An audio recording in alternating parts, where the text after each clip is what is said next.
During the birth of Moses Orimolade, lots of strange and miraculous things happened at the same time. On the day the mother was giving birth to him, while in labor trying to deliver the baby, she was in serious pain. She couldn't deliver the baby for a long period of time, and the midwives were worried, so they decided to speak to her husband to consult the Ifa oracle. When they consulted Ifa told them that there's a chief in town with a bead on his neck. If they can get that bead from his neck and wear it on Moses Orimolade's mother's neck, the mother of Moses Orimolade will deliver her baby safely, because the baby that is coming is a very great man. And when they did that, safe and sound, Moses Orimolade was delivered by his mother. That wasn't all. Immediately the baby was delivered. While they were still in the hospital, he stood up and walked.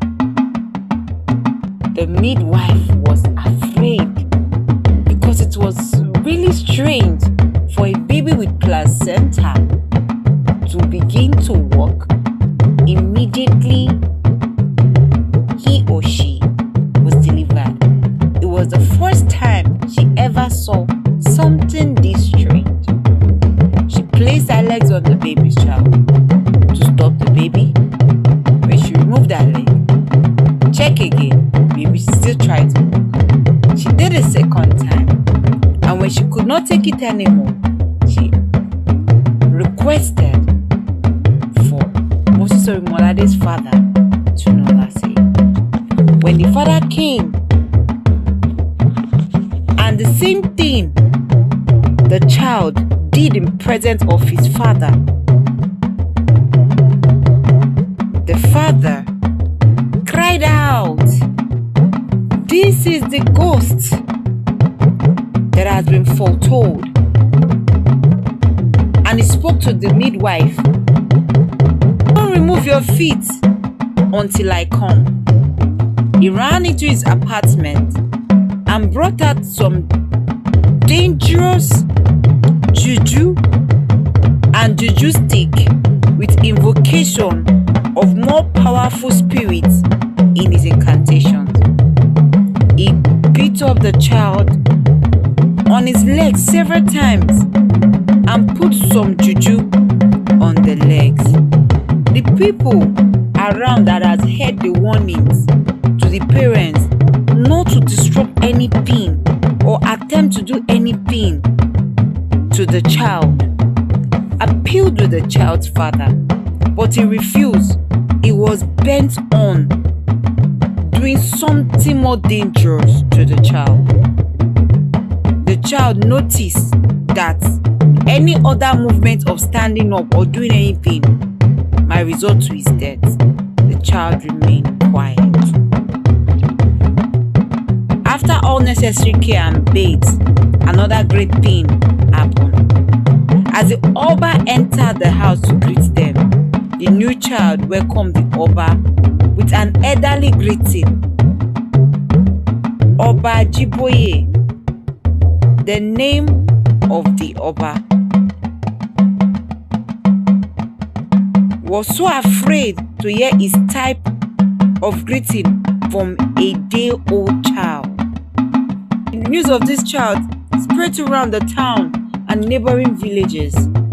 People streamed to Tunolase's house to see the new child. Many old women were kneeling before the child, giving him different names and making many requests.